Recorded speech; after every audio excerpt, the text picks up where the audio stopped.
할렐루야. 오늘 함께 묵상할 말씀은 요한복음 15장 12절부터 17절까지 말씀입니다. 우리 다 같이 함께 말씀을 보시겠습니다. 내 계명은 곧 내가 너희를 사랑한 것 같이 너희도 서로 사랑하라 하는 이것이니라.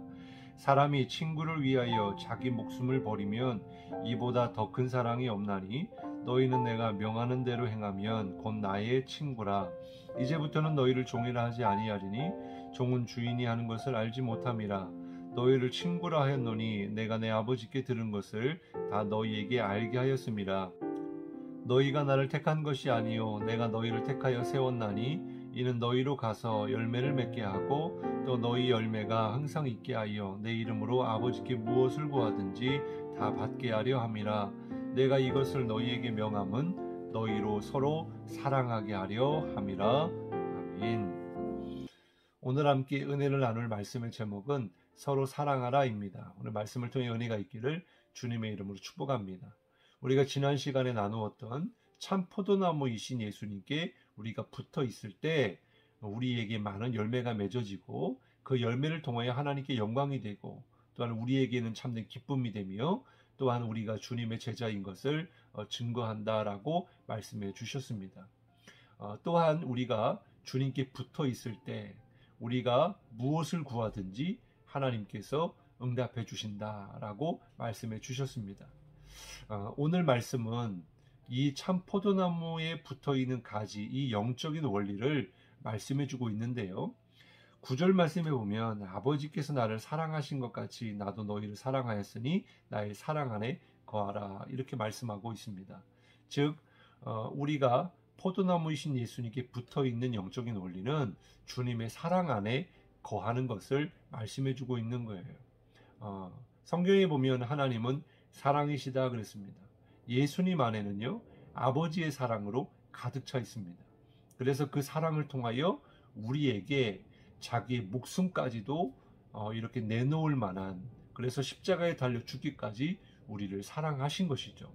그래서 주님은 그러한 사랑 안에 우리가 거할 때 그것이 바로 주님께 붙어 있는 것이다 라고 하는 것입니다. 또한 10절 말씀에 보면 내가 아버지의 계명을 지켜 그의 사랑 안에 거하는 것 같이 너희도 내 계명을 지키면 내 사랑 안에 거하리라 그랬습니다. 주님의 사랑 안에 거하는 것, 우리가 포도나무이신 예수님께 붙어 있는 것, 이것은 곧 주님의 계명을 지키는 것이다 그랬습니다. 그리고 성경 말씀을 보면 주의 말씀에 순종하는 것, 주의 계명을 지키는 것이 바로 우리가 하나님을 사랑하는 것이다 라고 말씀해 주셨어요. 그러니까 우리가 사랑한다 라고 하는 것은 관념적인 사랑이 아니고 또 말로만 하는 사랑이 아니고 주님이 우리를 사랑하신 것처럼 우리가 그 사랑을 통하여 하나님을 사랑하는 행위, 그리고 우리가 이웃을 사랑하는 것, 이것이 바로 주의 계명을 지키는 것, 하나님의 사랑 안에 거하는 것이다 라고 하는 것입니다. 그리할 때 주의 사랑을 통하여 우리 가운데 주의 사랑의 열매가 맺어진다 라는 거죠. 왜냐하면 이 사랑은 주님의 속성이기 때문입니다. 그리고 주님의 성품이죠. 그래서 우리가 포도나무이신 주님의 열매를 맺는 것, 이렇게 우리가 이해를 할 수가 있는 것입니다. 그리고 13절 말씀에 보면요, 사람이 친구를 위하여 자기 목숨을 버리면 이보다 더 큰 사랑이 없나니 14절에 너희는 내가 명하는 대로 행하면 곧 나의 친구라 그랬습니다. 우리가 하나님을 사랑하고 이웃을 사랑하면 주님이 그를 나의 친구로 삼아주시겠다, 친구로 이렇게 불러주겠다라고 하시는 겁니다. 그러니까 우리가 주님의 사랑 안에 거하고 주의 계명을 따라 우리가 주님을 사랑하고 또 이웃을 사랑하면 그가 바로 나의 친구다라고 말씀해주고 있는 겁니다. 여기서 말하는 친구는요, 그냥 나이가 같은 또래의 그러한 친구를 이야기하는 게 아닙니다. 바로 그러한 친구들 중에서도 내가 목숨을 내어줄 만한 친구, 그러한 친밀한 관계를 이야기하고 있는 거예요. 우리가 바로 주님의 그러한 친구로서 주님이 나를 위해 목숨을 내어주시면서까지 십자가에 달려 죽으신 것을 우리는 깨달아야 할 줄로 믿습니다. 그리고 또한 그와 같이 우리도 이웃을 사랑하되 얼마만큼 사랑해야 될까? 우리가 하나님을 사랑하되 얼마만큼 사랑해야 될까? 바로 주님이 나를 위해 죽어주신 것처럼 우리도 나의 목숨을 내어놓기까지 목숨을 다하여 하나님을 사랑하고 이웃을 사랑해야 한다라고 말씀해주고 있는 겁니다. 15절 말씀에 보면 이제부터는 너희를 종이라 하지 아니하리니 종은 주인이 하는 것을 알지 못함이라 너희를 친구라 하였노니 내가 내 아버지께 들은 것을 다 너희에게 알게 하였음이라 그랬습니다. 너희를 종으로 부르지 않겠다. 너희를 종이라 하지 않겠다.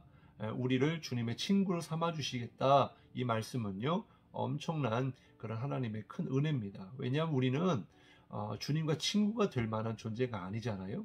우리는 죄로 인해서 죽음에 이를 수밖에 없는 지옥 갈 인생들인데 정말 하나님이신 예수님이 하나님의 아들이신 예수님이 어떻게 우리와 친구가 되어주실 수 있다는 이야기입니까? 그럼에도 불구하고 우리가 죄의 종이었지만 주님이 우리를 구원하셔서 우리를 종으로 삼지 않고 주님의 친구로 삼아주신다. 이 말은 바로 주님이 친구로서 아버지가 하시는 모든 말씀을 너희에게 알게 할 것이다. 모든 것을 다 너희에게 말해 줄 것이다 라고 말씀해 주고 있는 겁니다. 그리고 이것은 내가 주님을 택한 게 아니라 주님이 나를 택한 것이다. 16절에 너희가 나를 택한 것이 아니요 내가 너희를 택하여 세웠나니 이는 너희로 가서 열매를 맺게 하고 또 너희 열매가 항상 있게 하여 내 이름으로 아버지께 무엇을 구하든지 다 받게 하려 함이라. 이렇게 말씀해 주셨습니다. 바로 우리가 예수 믿고 구원받는 것이 내 공로고 내 의이고 내 노력이 아니라 전적으로 하나님의 택하심의 은혜다라고 하는 것을 우리는 깨달아야 됩니다. 왜 그러냐고 하시니까 우리로 열매를 맺게 하시려고 그랬다는 거예요. 사랑하는 성도 여러분, 정말 우리가 주님께 붙어 있을 때 많은 열매를 맺는 것처럼 주님은 오늘 우리에게 주님의 열매가 많이 맺기를 원하고 계십니다. 이것은 다시 말해서 주님과 더욱 친밀한 관계를 통해서 교제를 통해서 주님의 사랑이 우리 가운데 충만하기를 원하신다라는 뜻이에요. 그렇기 때문에 오늘 우리가 기억하고 또 순종해야 될 것은 그 주님의 사랑을 우리가 실천하는 것입니다. 우리가 주님의 사랑 안에 거하고 또한 그 사랑 안에서 우리에게 사랑이 부어졌기 때문에 우리가 이 사랑을 가지고 하나님을 목숨을 다해 사랑하고 이웃을 다해 사랑함으로 정말 주님께 영광 돌릴 수 있는 오늘 하루가 될 수 있기를 주님의 이름으로 축복합니다. 기도하겠습니다. 사랑해 주님 감사합니다. 오늘 말씀을 통해서 주의 사랑 안에 거하라. 그리하면 내가 너희를 친구라 하리라 이렇게 말씀해 주셨습니다. 정말 보잘것없고 죄 많은 인생이지만 주님이 나를 친구로 삼아주시고 또한 나를 주님의 사랑으로 부어주셔서 정말 십자가에 달려 죽기까지 나를 사랑하신 그 주님, 그 은혜로 인하여 내가 구원을 받았고 또한 주님의 자녀가 된 줄 믿습니다. 오늘 그 주님의 사랑을 다시 한번 깨닫게 하시고 주님의 사랑 가운데 거하여서 주님께서 우리에게 부어주신 그 사랑을 가지고 하나님을 목숨을 다해 사랑하고 또한 그와 같이 우리 또한 이웃을 사랑할 수 있는 우리의 삶이 되게 하여 주옵소서. 그리하여서 하나님께 영광이 되고 또한 주님의 기쁨이 되며 또한 아버지 하나님 많은 열매를 맺어서 많은 이들에게 그 주의 사랑이 흘러가는 그런 축복의 통로요 사랑의 통로가 되게 하여 주옵소서. 감사드리며 예수님의 이름으로 간절히 기도드리옵나이다. 아멘.